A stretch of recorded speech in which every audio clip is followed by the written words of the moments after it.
JB, throw it on up.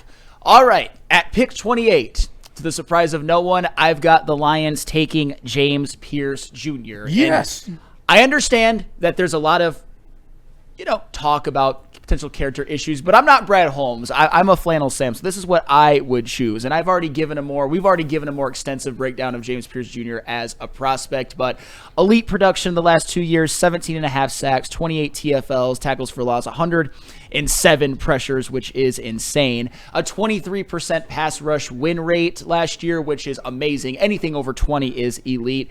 Good run defender, improved run defender, elite tape, as we all saw, elite speed from the outside, 4.47 40 time while being 6'5 and 243. I think he's the type of guy that can actually beat some NFL tackles, just walk right in and do that with his speed alone. He does need to refine his moves a little bit.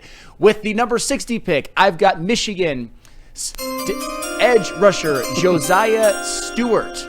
And I've already done a more extensive breakdown on him. That was the first one that I did back in the day, but just another one of those guys. Great production last 2 seasons, 14 sacks combined, 24 TFLs, 66 pressures. Last season had a 28% pass rush win rate, which is astronomically high. Good run defender, just a very, I think, refined defensive end. His only hang-up is that he's a little bit undersized. He's only 6'1". There's questions about his arm length. I think that if he had the frame of some of the other edge rushers like the Abdul Carters and the James Pierce Jr.'s of the world, Mike Green, I think that Josiah Stewart would be in the first round, which is why I think he's a steal at 60. With the third round pick, 102nd overall, I've got Willie Lampkin. We all know how I feel about Willie Lampkin. Thank you. I understand that he's 5'11", 290. I know that that's not ideal for a guard in any way, shape, or form, but that man was productive. I've already told you. 0 sacks allowed in the last 2 seasons. Lower hit rate allowed than Donovan Jackson, Tyler Booker, and Tate Ratledge, and as a higher graded run defender than all 3 of them as well. If I'm picking somebody in later rounds, I don't need somebody who's necessarily the athletic freak. I need somebody who was productive and just who is smart and as technically sound as any guard in this draft. Give me Willie Lampkin at the number 102nd overall pick. 4th round, 130th, wide receiver from Colorado State, Torrey Horton. He's 6'3", not necessarily a big body. He's a little bit slenderer than you would like, but he's had a couple 1,000-yard seasons. He was hurt for part of last year, so Brad Holmes, I know you're definitely going to get on that. He has a type. Absolutely. He can play out wide. He can play in the slot. He's a willing blocker, and he's got, I think, a nice combination of possession. He can get you those first downs, and he can also go deep from time to time. PFF actually compares Torrey Horton to Josh Reynolds, believe it or not, which is very, very interesting. If somebody like Torrey Horton could be a Josh Reynolds type for Detroit, I think he would fit right in. At the 196th pick, round 5, tight end, Caden Prescorn from Ole Miss. And I'll be honest, there's another mock draft later in which I think it's Kool-Aid's in which you pick a tight end at that spot that I probably like better. This is kind of a free roll. Sam Laporta, obviously he's somebody who the Lions would like to keep for a long time. He's only on a contract for 2 more years. Maybe the Lions will have to make a decision about him. Maybe not. His, I would say, best attributes is he's 6'6", 255, very high contested catch rate, pretty productive, 15 yards per catch in his last 2 seasons at Ole Miss. His biggest hang-up is he's just not that great of an athlete. That's why he falls down to something like this. I think Caden Prescorn, though, his floor is somebody like Brock Wright, which isn't the worst thing in the world. Round 7, pick number 228. I've got the Lions taking safety R.J. Mickens from Clemson.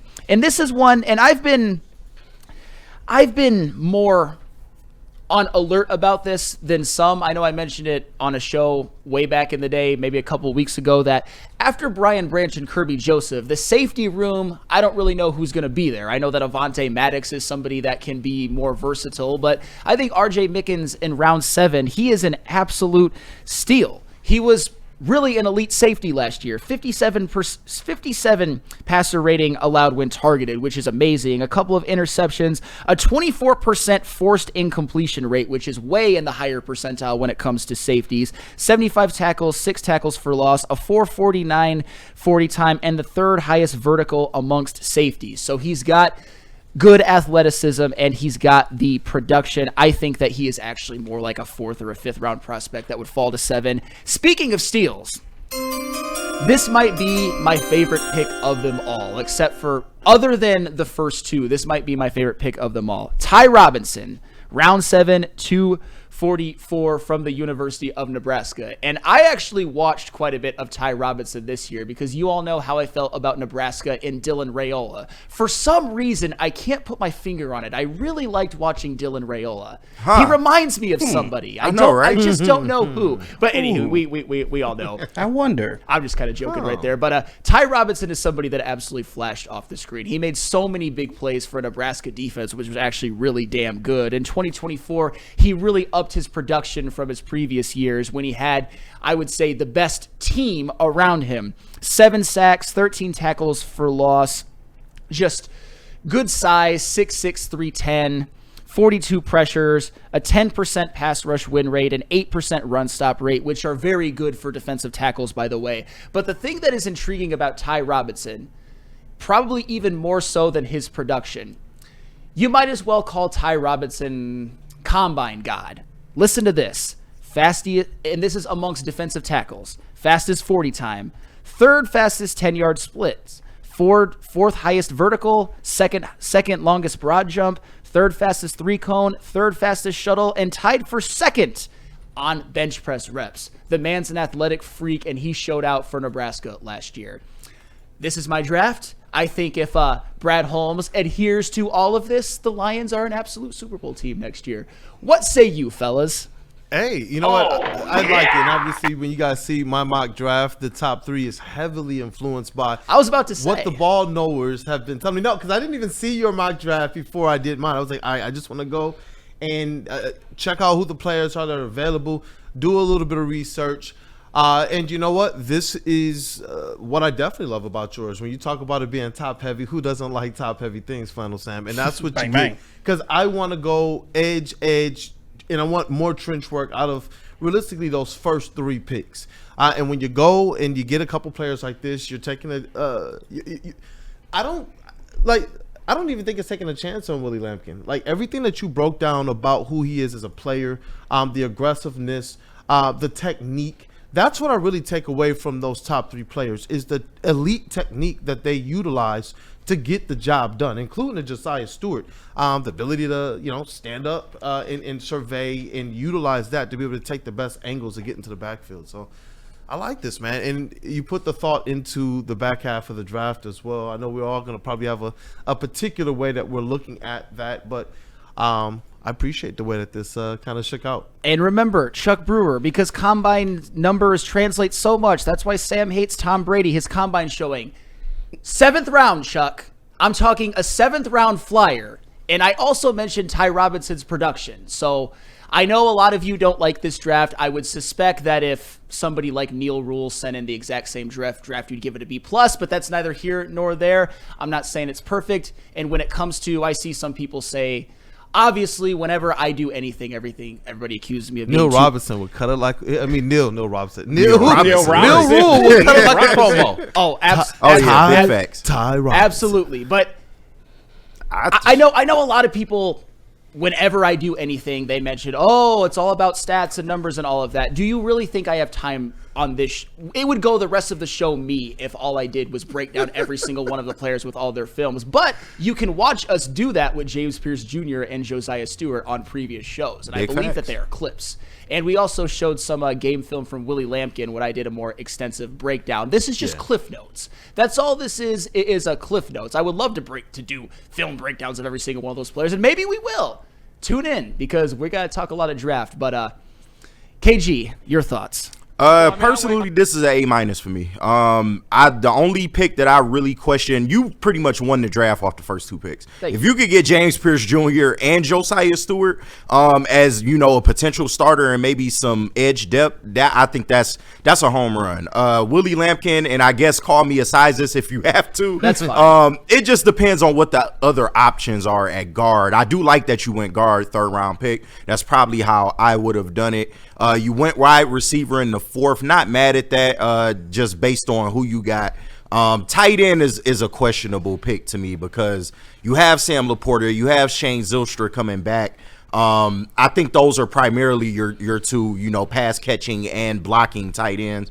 So I don't know if a 5th round tight end really does it for me, but I like that you went safety, and I'm not mad at the 7th round Flyers. I personally think this is an A-. Well, thank you. And for the record, if I could do this over again, I don't know if I would take Caden Freescorn as high as I did. Yeah. He's not my favorite prospect. If there's one that I would question myself on, that's why when I was given my reasons, I'm like, I was a little... Yeah. It's good to know we was on the same wave with that, though. Absolutely. But, hey, other than that, I would say if there's any 2 picks that I'm not as bullish on, it's probably Torrey Horton and Caden Prescorn. But as far as the first 3 and the last 2, I will stand by those 100%. Those were ones where I was excited to click the little button on the PFF mock draft simulator. Let him cook.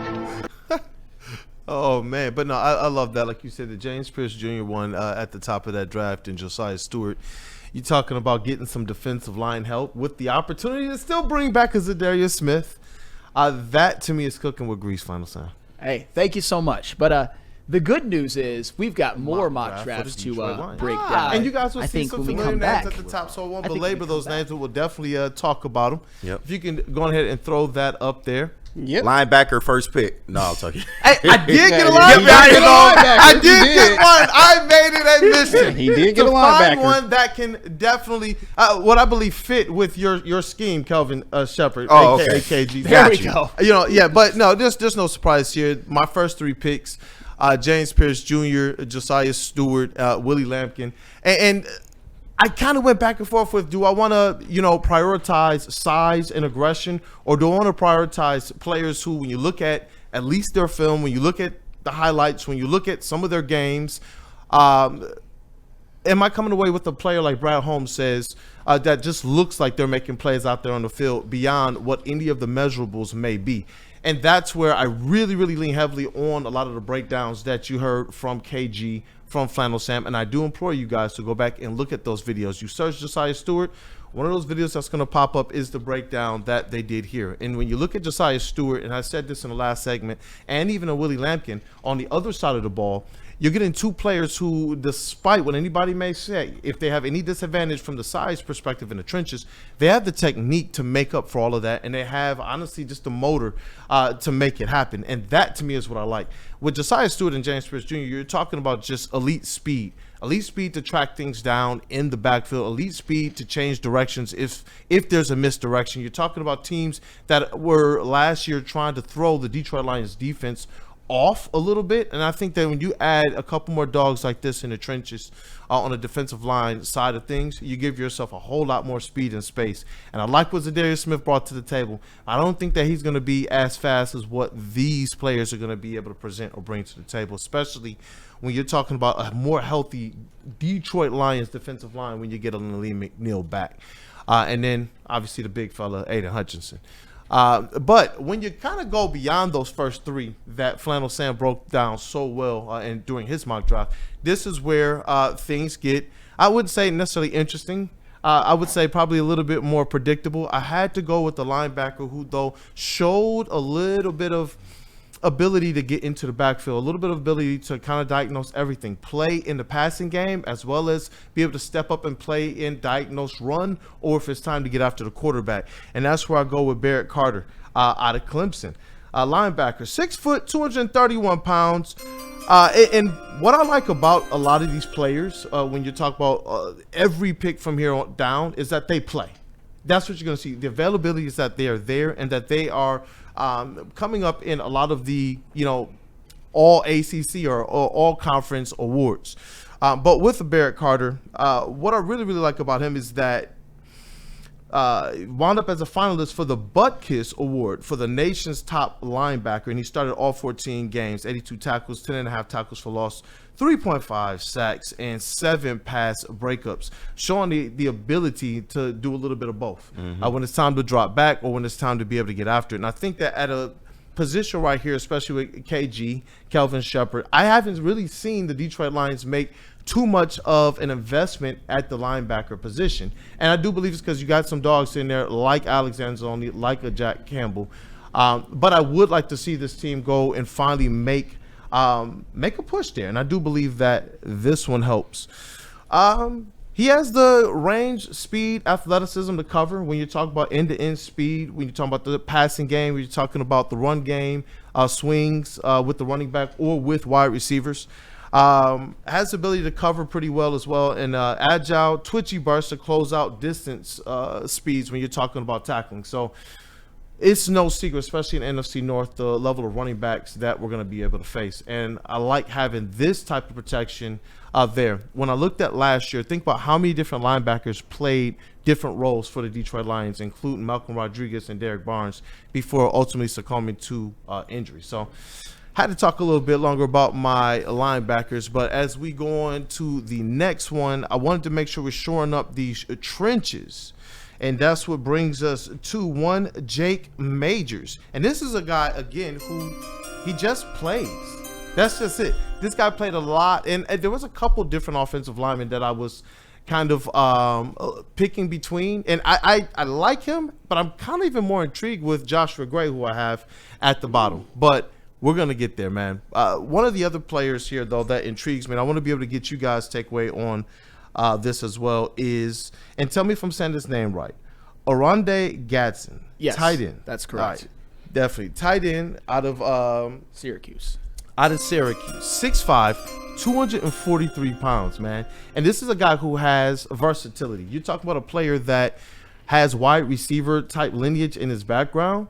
So he has that pass catcher instinct, but as it relates to a tight end, he's able to use that frame as it relates to blocking, and he also has the ability to block and get off that block quickly and into the field of play to potentially get some pass catching. And again, this is another one of those players who, when I'm looking at players this low in the draft, I am looking for players that are going to be available. I'm looking for players that were ultimately productive.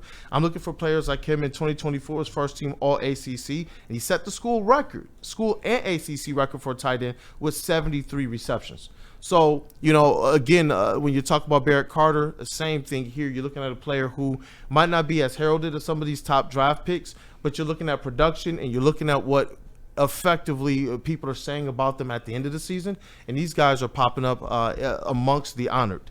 And then to round out the mock draft for the Detroit Lions, that's going to get them a Super Bowl, Joshua Gray. This one is an intriguing one to me, man. Let me see here. Pull up the notes on Joshua Gray. Just plays football, and he set his school record with 56 career starts. And I wanted to be able to get some experience when you're talking about picking this low. 6'5", 299 pounds, man. And he's pretty versatile. His first 3 seasons, he played left tackle, and then his last season, he switched to left guard, and where he started all 12 games and was a team captain. And so this, to me, it kind of screams Brad Holmes guy. When you're talking about the versatility, you're talking about the size, you're talking about shoring up both sides of the trenches and taking a flyer on a player that has some experience and performed at a high level. But I need the ball knowers to tell me, what do you think of my mock draft? Well, for some reason that I can't quite put my finger on, your first 3 picks, immaculate. Give this an A+ just for so that. familiar. Oh my goodness, you know ball so well. But Kool-Aid, for the record, he didn't copy mine or anything. We did our separate, and you know what? It's because they're 3 damn good players who I think would be good picks at their respective picks. But there's one other thing that I really, really like, and it reminds me of what I did in the 7th round with R.J. Mickens and Ty Robinson. Oronde Gadsden falling to the 7th round, I think, is malfeasance. I think Oronde Gadsden is a 4th round guy. He was extremely productive at Syracuse, 2 900-plus yard seasons, 6'5". He's got good speed and athleticism. He can kind of be like a slot tight end combo, just wide receiver skills. I don't understand why he's falling so far. I know there's questions about his separation, but at the same time, Arunde Gadsden, I would pick him in the 4th round. And the 7th, pick. And I'm glad to hear you say that, because that's what kind of drew me to him, was the versatility there. Like, is he locked into simply just a tight end spot, or with the Lions and how versatile we know their play calling to be, is he somebody that they can move around, or based on what they need availability wise? Because, you know, when you go and you see a player like that, you see what his draft grade is supposed to be, you see that he's falling that low, all of a sudden you go and you start looking at everything that you can about that player, and I'm like, whoa, this is a guy that I would not mind on the Lions, especially if he fell that low. And I guess there's some questions about his blocking as well, but catch the ball. I don't see him really being a strong blocking tight end ever. To me, when I look at Arunde Gadsden, when I look at what I've seen from him in college, his college film reminds me a lot of what I saw from O.J. Howard at Alabama. He's not O.J. Howard as a prospect, don't get me wrong. O.J. Howard was an elite tight end prospect, but Arunde Gadsden, he's definitely a poor man's, maybe even a little bit above a poor man's O.J. Howard. If there's one gripe that I have, I just have one. To me personally, and I'm not mad at you because we all have our opinions, we all have our how we analyze players and what we like and we don't like. Barrett Carter to me is off my board. My questions with him are his size and the fact that his coverage numbers were really, really poor. Despite his overall great season, allowed a 131 passer rating when targeted and 5 touchdowns, no picks. I personally would not take Barrett Carter, but I really love your top 3. Obviously I do, because they were my top 3. And I love Arunde Gadsden as a 7th round flyer. Love it. Hey, dope. Arunde is one now that I'm really wondering, because going into this, I was wondering, is there somebody in the lower part of the draft, maybe a 6th round flyer that you could take on a player that you can potentially coach up? And when I saw this one, that was just exactly where my mind went. With Barrett Carter, it was like, you know what, I want to find a linebacker that, you know, shows at least the skill set. But, you know, with the stats that you do provide there, it does give you a little bit of pause for concern. But can a guy like a Calvin Shepard, is there a guy in that linebacking core in this draft that you can coach up in that range? At that range, including the players that were available, I was like, there were wide receivers available.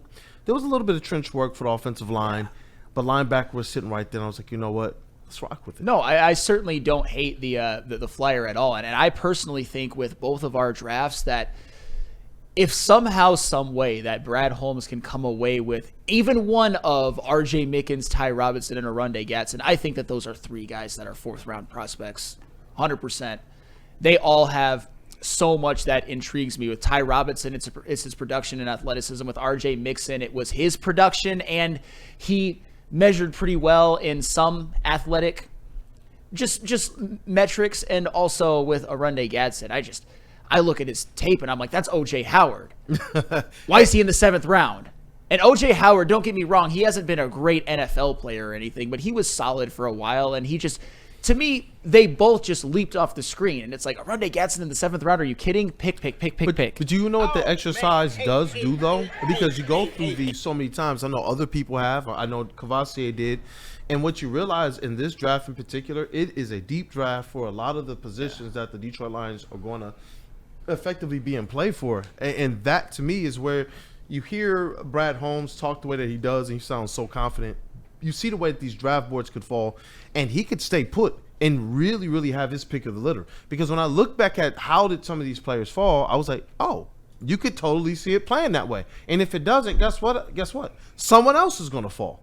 And so it did put me a little bit more at ease with Brad Holmes and with this plan for the defensive line, because there's a lot of sneaky good players that I believe are going to fall into their lap at 28, or if he chooses that he needs to trade up just a little bit for his guy.